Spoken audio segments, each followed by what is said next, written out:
चलिए नमस्ते विद्यार्थी लोग, मेरे प्यारे प्यारे नमस्ते मेरे प्यारे बच्चों, खुश होंगे मस्त होंगे। चलिए आपको हम क्लास 10th के लिए हम हिंदी व्याकरण पढ़ाने जा रहे हैं। हम कारक पढ़ाने जा रहे हैं जो हिंदी व्याकरण का अति महत्वपूर्ण टॉपिक है। चलिए कारक के हम अर्थ बता दिए थे, कारक परिभाषा कर दिए थे, कारक के भेद बता दिए, विभक्ति चिन्ह बता दिए थे, कर्ता कारक बता दिए थे, कर्ण कारक, कर्ण कारक, संप्रदान के आपादान, संबंध, प्रंथ, अधिकरण और संबोधन।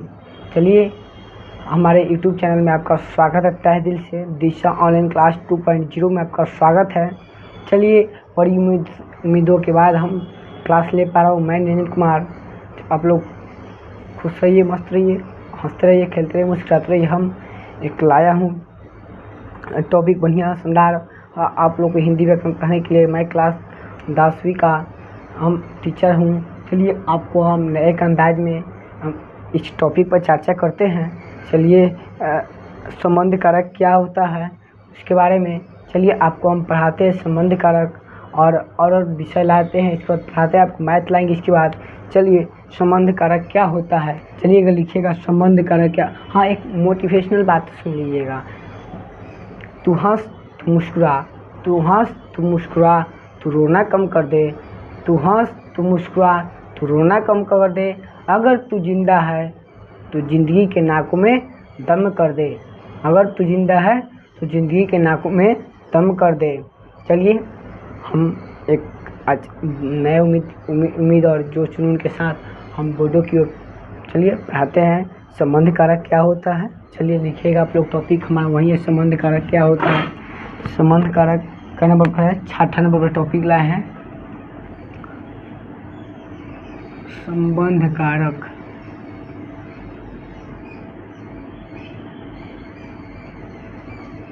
संबंध कारक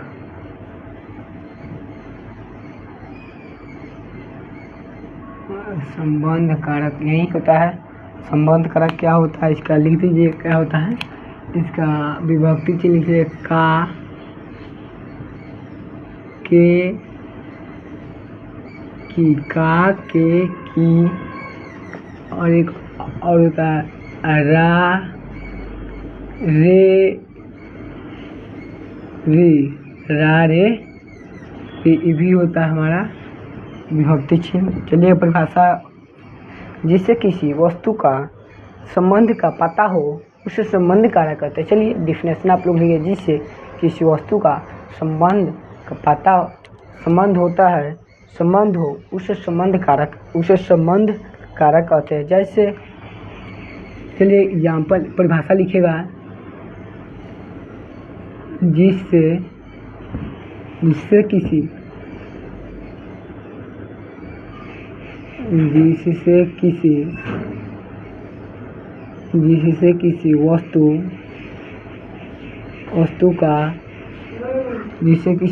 वस्तु का संबंध हो, संबंध या रिलेशन इसको बोलते हैं, इंग्लिश में रिलेशन बोलते हैं,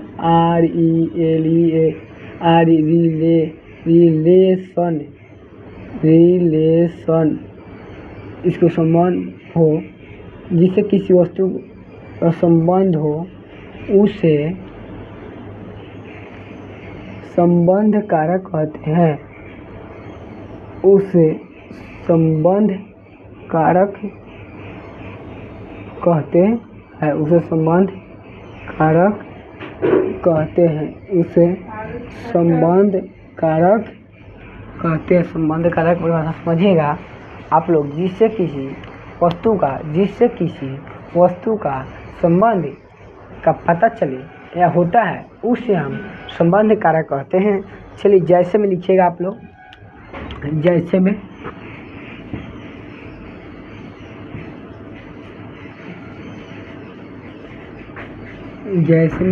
कीजिए एग्जाम्पल फॉर ग्रेसन। चलिए लिखिएगा जैसे में सोनाक्षी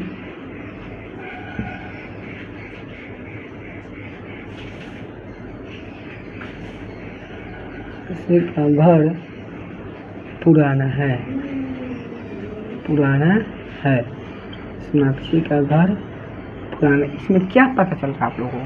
संबंध क्या पता चल रहा है? सोनाक्षी का घर पुराना है, इसमें ही ना पता चल रहा है सोनाक्षी का घर पुराना है। इसमें क्या हुआ? ये संबंध कारक हुआ सोनाक्षी का घर। चलिए, यह मेरी कलम है, यह मेरी कलम है, यह मेरी कलम है, यह मेरी कलम है। यह क्या? यह मेरी कलम है। इसमें यह क्या संबंध? इसमें यह संबंध पता चल रहा है, संबंध यह चल रहा है, इसमें संबंध यह चल रहा है, इसमें संबंध यह चल रहा है। और फॉर एग्जाम्पल, किसान का खेत ऐसा होता है,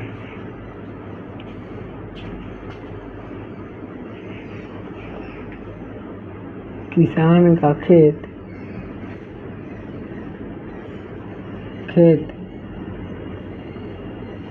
ऐसा होता है, ऐसा किसान का खेत ऐसा होता है, किसान का खेत ऐसा होता, किसान का खेत कैसा होता है? किसान का न पता चल रहा है, किसान का खेत, इसमें क्या हो जाएगा? किसान का खेत ऐसा होता है, किसान का खेत ऐसा होता है। इसमें संबंध कारक है,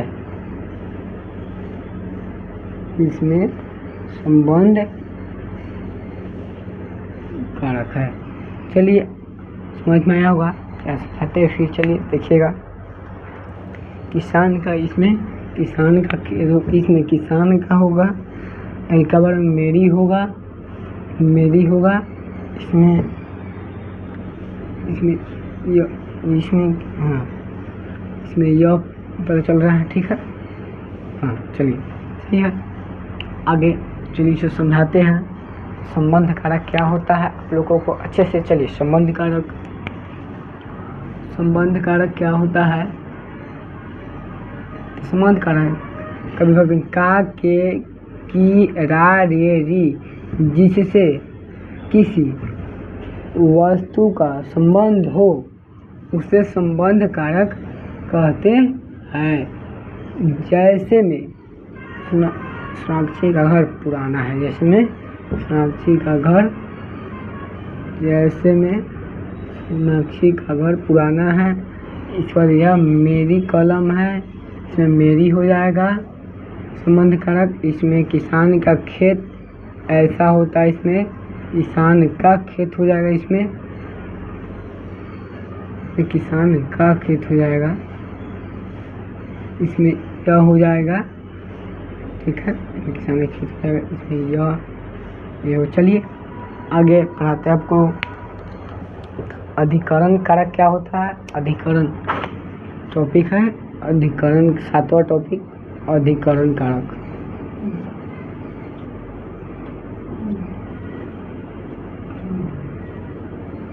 सातवां टॉपिक अधिकरण कारक, सातवां टॉपिक अधिकरण कारक। अधिकरण कारक इसका विभक्ति चिन्ह होता है में पर। अधिकरण कारक होता है विभक्ति चिन्ह में पर, इसका विभक्ति चिन्ह होता है में पर, यही होता है इसका विभक्ति चिन्ह। चलिए, जिससे किसी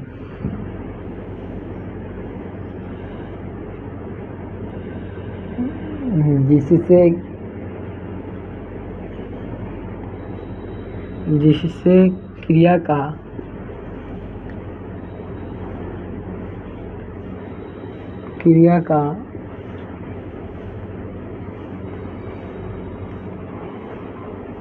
आधार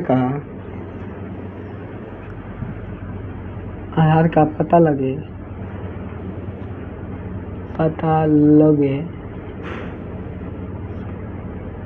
उसे अधिकरण कारक कहते हैं। उसे अधिकरण कारक कहते हैं। अधिकरण कारक कहते, उसे अधिकरण कारक कहते हैं। जैसे में आप लोग जानते हैं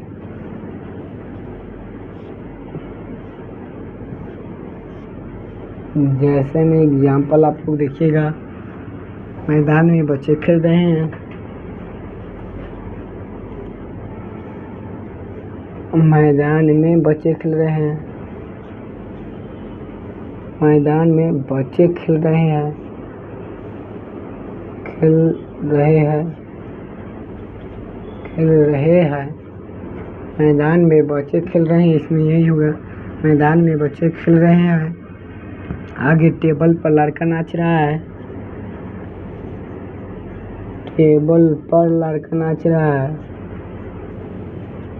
लड़का नाच रहा है। टेबल पर लड़का नाच रहा है। इसमें टेबल पर लड़का, इसमें में होगा, इसमें में होगा कारक, इसमें अधिकरण कारक होगा। अधिकरण कारक कारक इसमें पर होगा टेबल पर, इसमें अधिकरण कारक टेबल पर होगा। टेबल पर लड़का नाच रहा है। अधिकरण कारक। चलिए और आप लोगों को डीपली समझाते हैं अधिकरण कारक क्या होता है, परिभाषा समझिएगा। चलिए अधिकरण कारक समझिएगा आप लोग। इसका विभक्ति चिन्ह होता है में पर, जिससे क्रिया का आधार जो बेस होता है नीचे का, उसको आधार का पता लगे, उसे अधिकरण कारक कहते हैं।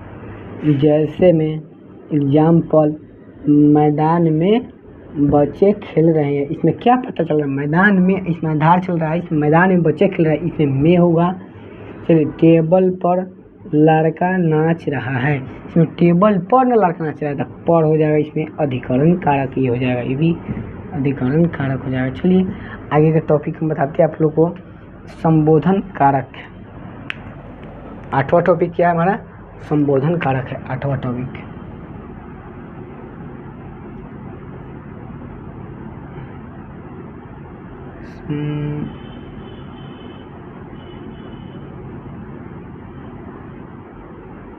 संबोधन कारक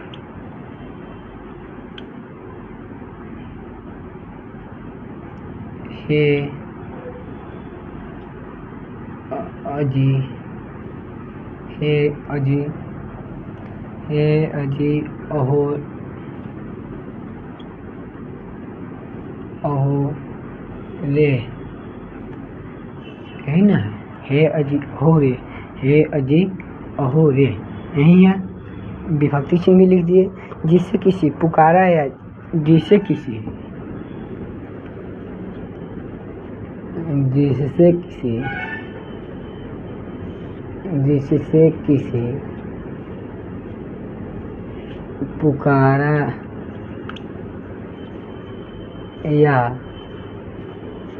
किसी पुकारा या संबोधित किया जाए, जिससे किसी पुकारा या संबोधित किया जाए,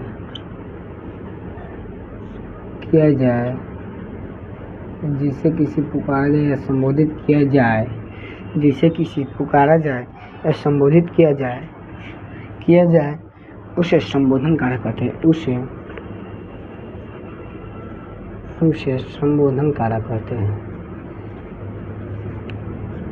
उसे संबोधन कारक कहते हैं। उसे संबोधन कारक कहते हैं। उसे संबोधन कारक कहते हैं। जैसे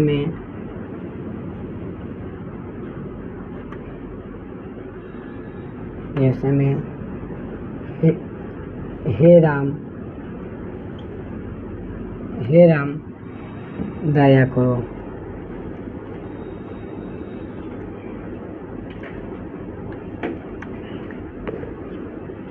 अरे लड़का सुनता है। अरे लड़का सुनता है। अरे लड़का सुनता है। यही दो और इसमें समझाते हैं। एक और एग्जाम्पल है,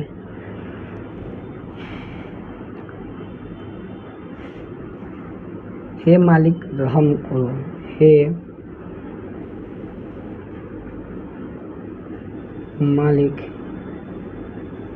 रहम करो, हे मालिक रहम करो, हे मालिक रहम करो। संबोधन कारक क्या होता है आपको हम समझाते हैं। परिभाषा उचित, जिससे किसी पुकारा या संबोधित किया जाए उसे संबोधन कारक कहते हैं। चलिए, संबोधन कारक क्या होता है, इसका विभक्ति चिन्ह हे, अजी, अहोरे, जिससे किसी को पुकारा जाए, जिससे किसी को पुकारा या संबोधित किया जाए उसे संबोधन कारक कहते हैं। जैसे एग्जाम्पल फॉर गेस इजी, हे राम दया करो, हे राम दया करो।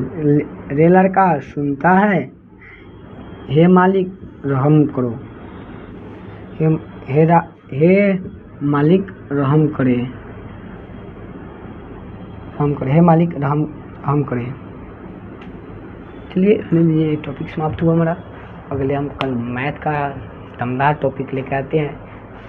जो समझ में आए आपको, जो ना समझ में आए आप कमेंट कीजिए, प्लीज़ वीडियो को लाइक कीजिए, सब्सक्राइब कीजिए, सपोर्ट कीजिए कि आगे बढ़ाइए।